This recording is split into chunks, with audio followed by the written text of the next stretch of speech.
Assalamualaikum warahmatullahi wabarakatuh. Apa kabar hari ini anak-anak?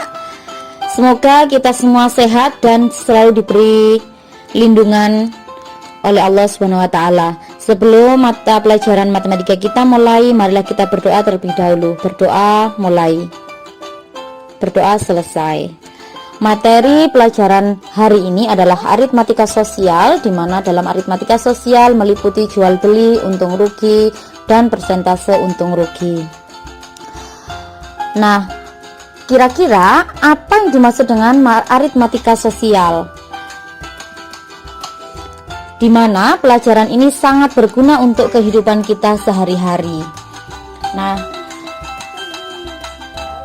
aritmatika sosial merupakan salah satu materi matematika yang mempelajari operasi dasar suatu bilangan yang berkaitan dengan kehidupan sehari-hari.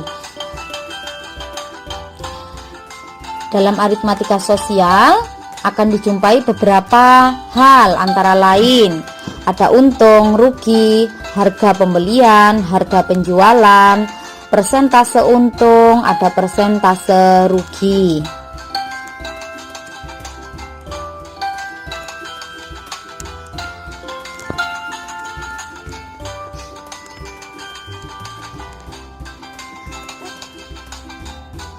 Nah, dalam proses jual beli ada nilai keseluruhan, ada nilai per unit.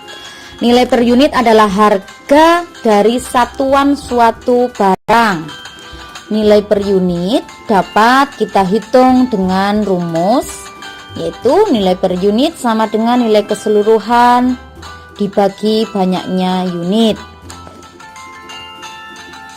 Di mana dalam dunia jual beli tentunya ada yang namanya untung dan ada yang namanya rugi. Itu adalah hal yang sangat wajar.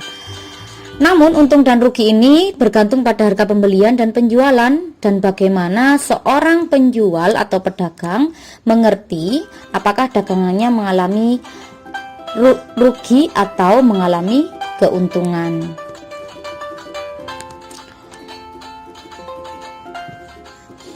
Nah, kita bisa menghitung, seorang penjual bisa menghitung untung dan rugi, di mana untung adalah suatu perdagangan yang menghasilkan penjualan, harga penjualan lebih besar daripada harga pembelian, dan dapat dirumuskan untung sama dengan harga jual dikurangi harga beli. Sedangkan rugi adalah harga penjualan lebih kecil daripada harga pembelian, di mana rugi adalah harga beli dikurangi harga jual.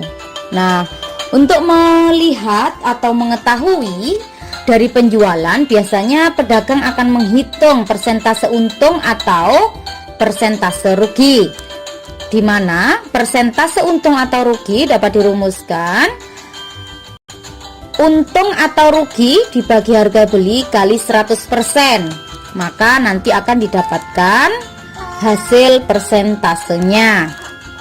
Nah, sebagai contoh soal yang pertama bisa dilihat dalam slide ya, bisa dipelajari dalam slide, di mana contoh soal pertama ini adalah untuk menentukan harga pembelian seluruhnya, kemudian dapat menentukan pembelian tiap satu buah pensil. Kemudian yang ketiga, dapat menentukan berapa seorang pembeli harus membayarnya. Contoh soal yang kedua. Nah, di sini ditanyakan berapa untung yang diperoleh dalam membeli tas jika untung tersebut tas tersebut sudah didiskon. Nah, kemudian di sini dapat diketahui untung tadi sudah dijelaskan di slide sebelumnya, harga penjualan dikurangi harga pembelian.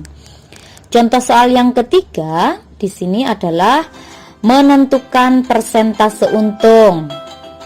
Nah, berarti langkahnya kita harus tahu berapa untungnya terlebih dahulu, baru bisa menghitung persentase untungnya.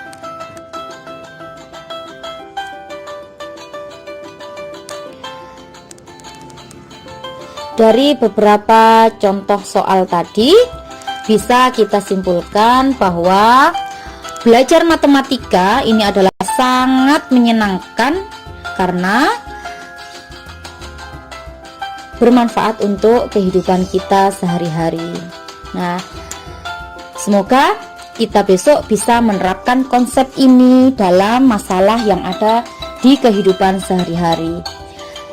Terima kasih untuk materi hari ini, semoga bermanfaat untuk kita.